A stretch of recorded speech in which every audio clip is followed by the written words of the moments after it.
Tip of the day. Eggs that come from hens that are raised outside have 3 to 6 times more vitamin D in them. So always make sure you look for something that would say with rear access, or our hens are right there. Our hens are free roaming with outdoor access. So they're raised outside. I do this for my father, who I've only seen from time to time in my dreams. I do this for you. I do. Ugh, too much water in it. Tastes like wet oatmeal. Straight savage right now, eating eggs out of the pan with a spoon. What's up, ladies and gents? So this was a pull workout from last night. It's the 27th of February, 2017. It's about 2 o'clock in the afternoon. So this workout was from last night. What you didn't see was the 4 sets of wide grip pull downs, and then another 4 sets of like the D-bar with the D-bar pull down, the close grip one with I did it with my back facing the weights, the stack. So I did 4 sets of those, and then there's no free squat rack or anything here, so I had to make do with the Smith machine. I would normally do rack pulls, but since I didn't have the right equipment, I had to make do. So this is basically a half deadlift, and then I'm shrugging at the top. 3 sets, 8 to 10, and really making sure that before I even take the weight off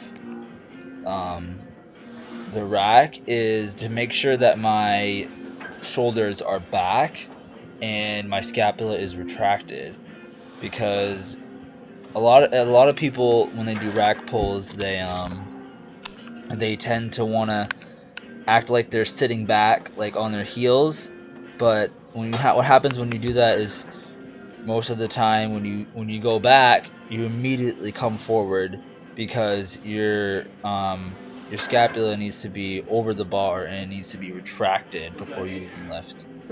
So that's a good tip for rack pulls.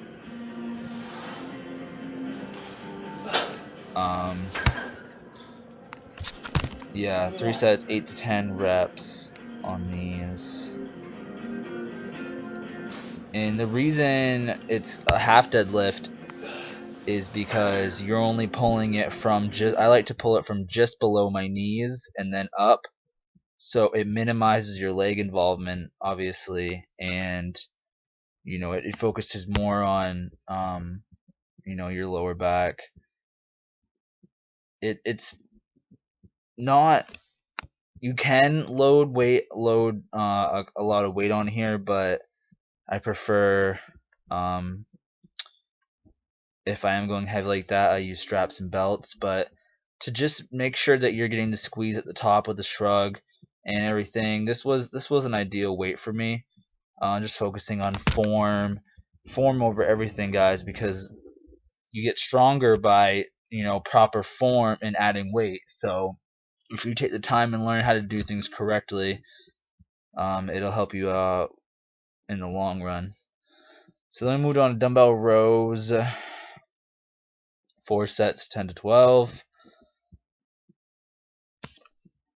And by the closer to the end of this workout, I was kind of running short on time, so I had to do a giant set of this. The curls and the extensions you'll see later, but I did my first couple of sets like this, and then really running short on time. So I did.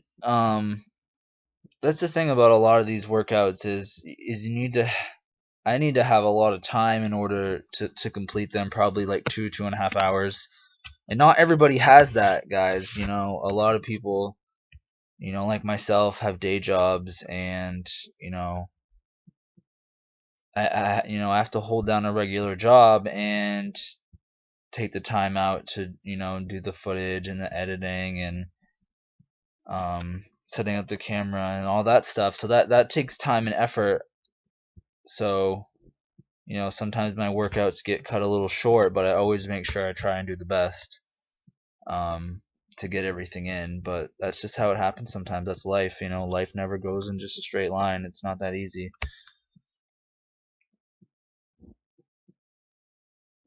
Next, to move on to the barbell curls, I was just telling you about. Mainly just looking for a good pump here. I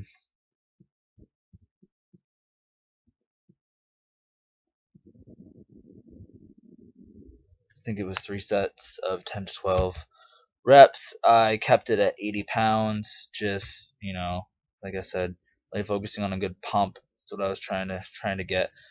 Biceps, especially small muscles like the biceps, respond best to a good pump. You know, more than just a sheer overload of weight. Like heavy cheat curls. And that's what I like to do when I'm dieting and I'm cutting down too. I really like to get the best pump in every gym session. It was all right last night, but it wasn't great. But we made it through. Next, I did these hyperextensions, the green band. It's not too bad resistance. The thing about hyperextensions, the way you got to look at the movement is really on the way back up. And I just hold on. I think about, you know, coming back up, and I'm just holding on to the green band as if it's just, you know, something I have to kind of push through to get to the top. And, you know, that's gonna work those erectors, guys. That's what's gonna give you that Christmas tree look, is hyperextensions. And I like to do it with the band more than with a weight in my hand. Just because with the weight in your hand, it's a little different. You really got to focus on, you know, lowering down slowly so you don't get injured, and then you got to have enough energy to go back up. So that's why I like the band, is it just works on the upper part of the movement, just coming back up.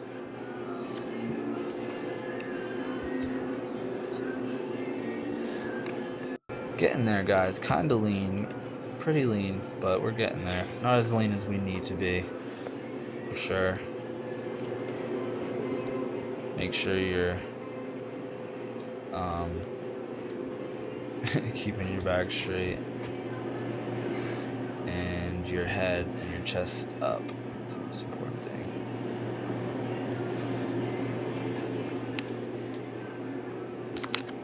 The hyperextension is a difficult movement to do if you're a beginner, because it takes kind of like one of those special mind muscle connections to work and to really do it right. This bitch ate my dollar. Ate my fucking dollar. Yeah, that machine Not ate the okay. dollar, guys. Never gave it back. We just got that machine at the gym too, which is also part of a renovation they're going to be doing in the spring. And hopefully, I've talked to not the owner, but I've talked to one of the guys that works the desk, and I mentioned a squat rack.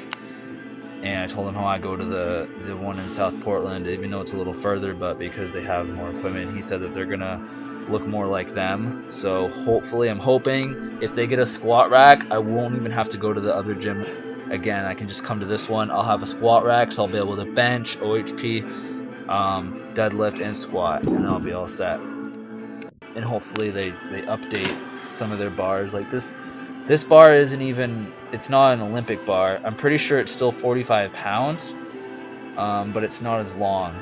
So it's difficult to do deadlifts with this, especially sumos, because I have long legs, and I need a wider bar than that. So, and that's the only bar they have besides Easy Curl. So I'm hoping they get a squat rack, guys. I really do. A squat rack, and obviously a bar, you know, a regular size bar. Because at that point I can just work with what I got, and I can set up, you know, safety hooks, and I can bench, and OHP and squat, and then I can use the bar to deadlift. The only thing about this gym is it's not very big. It's kind of small. That's why it only has like pulleys and machines and cardio equipment. But I tried to finish off with these one-arm pulley curls. The best thing to do on these is turn your wrist as far as you can towards your bicep. Like so if from this angle it'd be like I was trying to curl it. You know, my wrist was turned outwards mostly towards my rear delt, and that's really just to try to isolate the bicep as much as possible. And really, like I said, get those peaks working. You know, you want those Robbie Robinson peaks from the back when you hit a double, you know, a rear double bi. So those will get you that. Last set of extensions, I did 4 sets of 20 with the green band. And that's it for this workout. Today's a day off. Might go do cardio and abs, maybe a little calf training. But if you liked the video, thumbs up, hit it, smash it, like it, fucking stomp on it, whatever you gotta do. Like the video, comment, subscribe, throw comments in the comment section. I love when you guys do that. It just shows me that you're actually really watching the video and all that good stuff. So I'll see you in the next one, guys.